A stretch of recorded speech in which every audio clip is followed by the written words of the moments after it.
नमस्कार, मैं Manish Soni Mahadev senior secondary school से आज ऑनलाइन क्लास का दूसरा दिन और हमारा टॉपिक है जॉइंट वेंचर अकाउंटिंग। जैसा कि आपने पिछली वीडियो में देखा कि संयुक्त साख लेखांकन में कुल 2 विधियां आपको बताई गई थी कि जब अलग से लेखा रखना हो और जब अलग से लेखा ना रखना हो। आज हम चर्चा करेंगे जब पृथक से लेखा रखना। इस विधि में हम बताएंगे किस तरह से जॉइंट वेंचर की अकाउंटिंग का प्रॉफिट एंड लॉस निकाला जाता है। तो आइए हम चर्चा करें जॉइंट वेंचर अकाउंटिंग में अलग से लेखा रखने की विधि को किस तरह से हल किया जाता है। जब भी आप पृथक से लेखा रखना विधि अपनाओगे तो इसमें आपको कुल 3 खाते बनाने होंगे। पहला जॉइंट वेंचर अकाउंट। इस खाते का कार्य आपके संयुक्त साख में हुए लेन देनों के मिलान से प्रॉफिट और लॉस कैलकुलेट करना होता है। इस खाते के डेबिट साइड में आपको समस्त खर्चे, चाहे वो आयकर प्रकृति के हो या पूंजीगत प्रकृति के, दोनों लिखने होते हैं। इसमें आपको आयगत और पूंजीगत दोनों प्रकार के खर्चों को इस डेबिट साइड में लिखा जाता है। पूंजीगत मदों को इसमें डेबिट में इसलिए लिखा जाता है क्योंकि जॉइंट वेंचर एक अस्थायी यानी अल्पकालावधि के लिए किया गया व्यापार है, इसलिए इसमें किसी भी लेन देन को पूंजीगत नहीं किया जाता है। प्रत्येक लेन देन को आयगत ही मानकर इसमें दिखाया जाता है।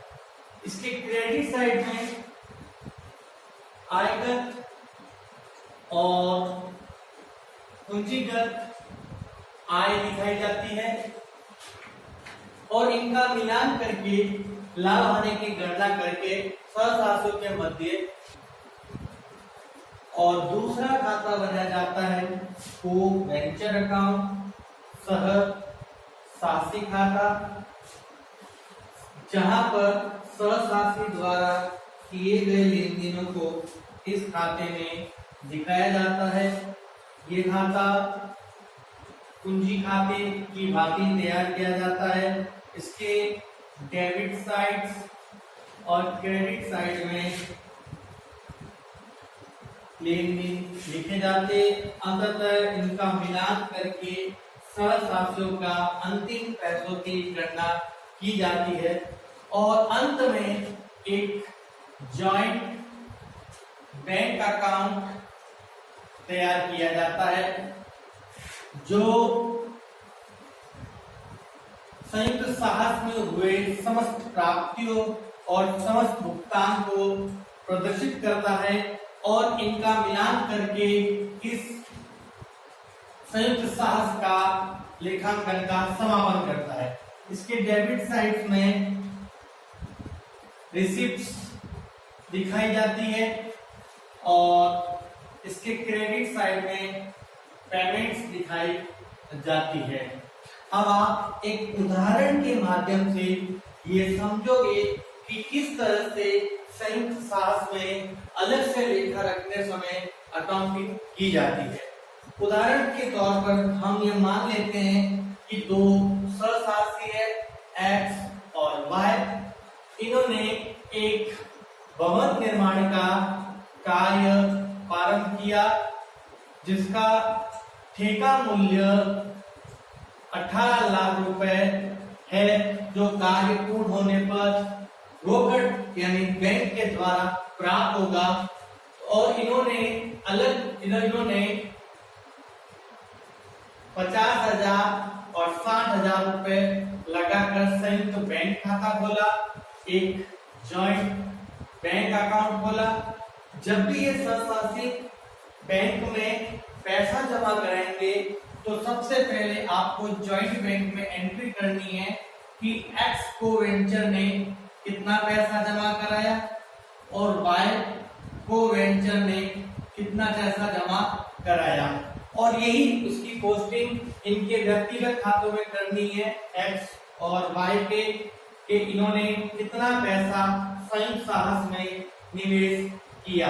एक्स द्वारा 50,000 रुपए और वाई द्वारा 60,000 रुपए संयुक्त साहस में लगाकर एक संयुक्त बैंक खाता खोला, जिसकी अकाउंटिंग में दो इम्पैक्ट आए कि इनके सहसासियों के खातों में क्रेडिट साइड में 50,000 और 60,000 रुपए निवेश किए गए और ये बैंक खाते में जमा होकर कुल बैंक खातों का शेष 1,10,000 हो गया। अब ये इस संयुक्त साहस में खर्चे करेंगे और इन्हीं खर्चों को, चाहे वो आयकर प्रकृति के हो या पूंजीगत प्रकृति को, आपको संयुक्त साहस खाते के डेबिट साइड में दिखाना है। यही वह खाता है जिस खाते से आपको संयुक्त साहस के अंदर लाभ आने की गणना की जाएगी। अतः डेबिट साइड में समस्त खर्चे और क्रेडिट साइड में आय जो संयुक्त साहस में प्राप्त हुई है, चाहे वो स्वशासित द्वारा प्राप्त हो या वो बैंक के माध्यम से प्राप्त हो, इसमें दिखाई जाएगी। तो खर्चे, अगर मान लीजिए एक्स ने 10,000 रुपए का खर्चा किया है तो वो खर्चा यहाँ दिखाया जाएगा।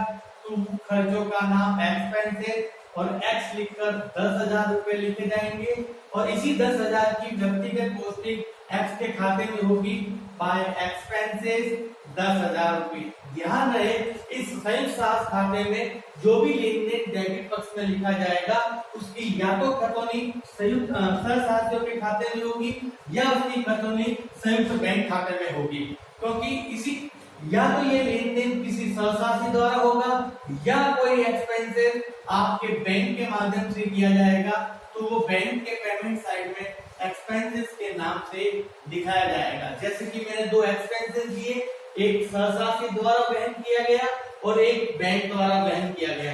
बैंक के लेन देन की पोस्टिंग बैंक खाते में की, सहसासी के लेन देन की पोस्टिंग सहसासी के खाते में करी। ठीक इसी प्रकार अगर आपको कोई इनकम होती है तो वो क्रेडिट साइड में दिखाई जाएगी। मान लीजिए आपको बैंक से 1,80,000 की इनकम हुई, तो आप यहाँ पर बैंक और इनकम का नाम देकर 1,80,000 दिखाओगे और इसको संयुक्त बैंक खाते के डेबिट में टू इनकम का नाम और बैंक में 1,80,000 दिखाओगे। यदि कोई माल या स्टॉक शेष रह जाता है और सहसासी द्वारा उसको ले लिया जाता है, मान लीजिए कि यह वाई ने कुछ बचा हुआ स्टॉक 20,000 में रख लिया, तो इसको क्रेडिट साइड में स्टॉक टेकन बाय वाई के नाम से लिख दिया जाएगा और वाई के व्यक्तिगत खाते में इसकी पोस्टिंग कर दी जाएगी स्टॉक टेकन। तो इस तरह आपने ये याद किया कि संयुक्त साहस खाता लेन देनों के माध्यम से लाभ हानि की गणना करता है। इसके डेबिट साइड में कितने जो भी खर्चे हुए, चाहे वो आयगत प्रकृति के हो चाहे वो पूंजीगत प्रकृति के हो, उनको लिखा जाता है। कारण यह है कि पूंजीगत और आयगत यहाँ अलग अलग नहीं दिखाए जाते, क्योंकि संयुक्त साहस एक अल्पकालीन अवधि के लिए किया गया व्यापार है, इसलिए यहाँ निरंतरता की संकल्पना फॉलो नहीं की जाएगी। यहाँ इनके बैलेंस शीट्स नहीं बनते हैं और किसी भी लेजर्स का बैलेंस अगले साल कैरी फॉरवर्ड नहीं होता है। सभी खातों को यहाँ बंद कर दिया जाता है, इसलिए आयगत और पूंजीगत लेन देनों को इसमें नहीं दिखाया जाता है। इसमें नहीं दिखाया जाता है, इसमें केवल डेबिट साइड के अंदर इसमें दोनों ही लेन देनों को एक ही पक्ष में दिखाया जाता है। डेबिट साइड में चाहे वो आयगत प्रकृति की हो चाहे वो पूंजीगत प्रकृति की हो, यानी अगर आप संयुक्त साहस में कोई माल खरीदते हैं या किसी मजदूरी या खर्चों का भुगतान करते हैं तो भी डेबिट साइड में दिखाया जाता है, और अगर आप कोई मशीन खरीदते हैं या किसी प्रकार का कोई फर्नीचर खरीदते हैं तो भी उसको डेबिट साइड में दिखाया जाता है। ध्यान ये रहे, उधार का लेखा इसमें नहीं होता है, क्योंकि इसमें लेन देनों का माध्यम दो ही है, या तो ये सहसासी द्वारा खर्चा किया जाएगा या ये खर्चा आपके बैंक के माध्यम से यानी नगद किया जाएगा। यदि सहसासी कोई खर्चा करता है तो सहसासी के क्रेडिट साइड में और यदि बैंक के माध्यम से ये खर्चा होता है तो ये बैंक के क्रेडिट साइड में दिखाया जाएगा। अब क्रेडिट संयुक्त साहस खाते के क्रेडिट साइड में आपको समस्त आय निकालनी होती है, चाहे वो आयगत प्रकृति की हो चाहे वो पूंजीगत प्रकृति की हो, और इसका मिलान करके संयुक्त साहस में लाभ हानि की गणना करती है। जैसे कि मैंने उदाहरण के माध्यम से आपको समझाया कि दो सहसासी है एक्स और वाई, इन्होंने एक संयुक्त साहस का कार्य प्रारंभ किया है। एक्स द्वारा 50,000 रुपए बैंक में जमा कराए, वाई द्वारा 60,000 बैंक में जमा कराए। इन दोनों ने पैसा मिलाकर एक संयुक्त बैंक खाता खोला है, जिसके अंदर 50,000 एक्स के 60,000 रुपए वाई के, और इनके व्यक्तिगत खाते में ये 50,000 और 60,000 का लेखा किया जा चुका है। अब इन्होंने पूरे अपने संयुक्त साहस की अवधि के दौरान कुल 2 व्यय किए हैं। एक व्यय किया है एक्स ने 10,000 का, और एक व्यय हुआ है आपके बैंक के माध्यम से 20,000 का। एक्स द्वारा किया गया व्यय एक्स के खाते में लिखा गया है, और बैंक के माध्यम से किया गया व्यय बैंक के बैंक लिखा गया है। और इनकम आपको बैंक के माध्यम से 1,80,000 हुई है, जो बैंक के माध्यम में बैंक में 1,80,000 लिखी गई है। कुछ स्टॉक शेष रह गया है जिसने वाई ने लेना स्वीकृत किया है, और उसको हमने संयुक्त साहस खाते के क्रेडिट साइड में 20,000 रुपए लिख दिया गया है, और ये वाई के खाते में खत्म कर दी गई है। अतः मिलान करने पर आपने देखा कि क्रेडिट साइड का योग 2 लाख हुआ, और 2 लाख में से कुल व्यय आपके 30,000 हुए। अतः आपका जो प्रॉफिट हुआ है वो 1,70,000 का हुआ है, जो कि सहसासियों के मध्य सूचना के अभाव में बराबर बांटा जाएगा। ये माना जाएगा कि इनका पीएसआर प्रॉफिट शेयरिंग रेशियो बराबर है। तो हम 1,70,000 को एक्स और वाई के मध्य बराबर अनुपात में विभाजित करेंगे। तो 1,70,000 में जब हम 2 का भाग लगाएंगे तो आप पाएंगे कि 2 × 16 1 2 15 यानी 85,000 एक्स का शेयर बन रहा है, और 85,000 आपके वाई का शेयर बना है। जो इसकी पोस्टिंग आपको यहाँ पर बाय जॉइंट वेंचर प्रॉफिट के नाम से आप पोस्टिंग कर दोगे। और अब संयुक्त साहस खाते का समापन होने के बाद दूसरा खाता जिसका नाम सहसासी खाता है, इस खाते को बंद करने का प्रयास किया जाएगा। ये खाता बंद करके आप टू कैश और बाय कैश की गणना करोगे। बाय कैश का तात्पर्य सहसासी पैसा संयुक्त साहस में देगा, और टू कैश का तात्पर्य सहसासी संयुक्त साहस से पैसा लेकर जाएगा। आप देखेंगे क्रेडिट साइड का योग अधिक आ रहा है। कुल मिलाकर एक्स ने 50,000 रुपए लगाए, 10,000 का खर्चा किया और 85,000 का प्रॉफिट हुआ। तो कुल योग 80, 90 और 1 40, 1,45,000 रुपए इनका होता है, और 60 और 1 20 और 1 45 ही इनका होता है। और ये दोनों 1,45 यहाँ लिखे जाएंगे, 1,45 यहाँ लिखे जाएंगे।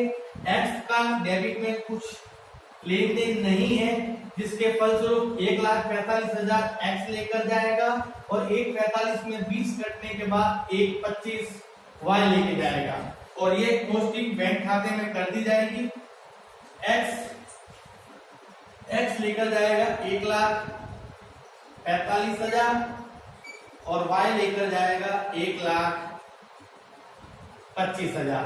अब आप देखेंगे इन दोनों पक्षों का योग बराबर आएगा, जैसे कि 1,80,000 और 60 2,40,000, 2,40 और 50 2,90,000। इनकी टोटल भी 2,90,000 आएगी। आप देख सकते हैं 1,45, 1,25 और 20, ये 2,90,000। तो आपने पाया कि हमने आज इस वीडियो क्लास में हमने ये सीखा कि किस तरह से संयुक्त साहस लेखांकन में पहली विधि पृथक से लेखा रखना, उसमें किस तरह लेखांकन किया जाता है। पृथक से लेखा रखने में कुल 3 खाते बनाए जाते हैं। पहला संयुक्त साहस खाता, जिसको जॉइंट वेंचर अकाउंट कहा जाता है। दूसरा कोवेंचर अकाउंट जिसको सहशासी खाता कहा जाता है, और तीसरा जॉइंट बैंक अकाउंट जिसको संयुक्त बैंक खाता कहा जाता है। संयुक्त साझ खाते में खर्चे और आय दिखाई जाती है। इस डेबिट साइड में समस्त एक्सपेंसेस को और क्रेडिट साइड में ऑल इनकम्स को यहाँ दिखाया जाता है। इनको टैली करके प्रॉफिट एंड लॉस कैलकुलेट किया जाता है। देन उनको इनके पीएसआर प्रॉफिट शेयरिंग रेशियो में शेयर किया जाता है। अगर इंफॉर्मेशन नहीं है इस क्वेश्चन में तो उसको इक्वल माना जाता है, और देन उसके बाद कोवेंचर अकाउंट में इनकी पोस्टिंग्स की जाती है। कोवेंचर्स अकाउंट के क्रेडिट साइड में फर्स्ट ऑफ ऑल संयुक्त साझ में लगाई गई पूंजी को दिखाया जाता है, और सहशासी द्वारा किए गए खर्चों को और सहशासियों के प्रॉफिट्स को क्रेडिट में, और डेबिट साइड में सहशासी द्वारा की गई इनकम और सहशासी के लॉस और सहशासी के फाइनल पेमेंट को दिखाया जाता है। इस तरह से संयुक्त बैंक खाता तैयार होता है। रिसिप्ट और ऑल टाइप की रिसिप्ट्स और पेमेंट्स में ऑल टाइप पेमेंट्स दिखाकर इन दोनों को बैलेंस टैली होता है, जब फाइनली आपका ये जॉइंट वेंचर की अकाउंटिंग समाप्त होती है। तो मैं आशा करता हूं कि आपको ये समझ में आया होगा। अगला वीडियो मैं लेकर आऊंगा, प्रत्यक्ष से लेकर न रखना। तब तक के लिए धन्यवाद।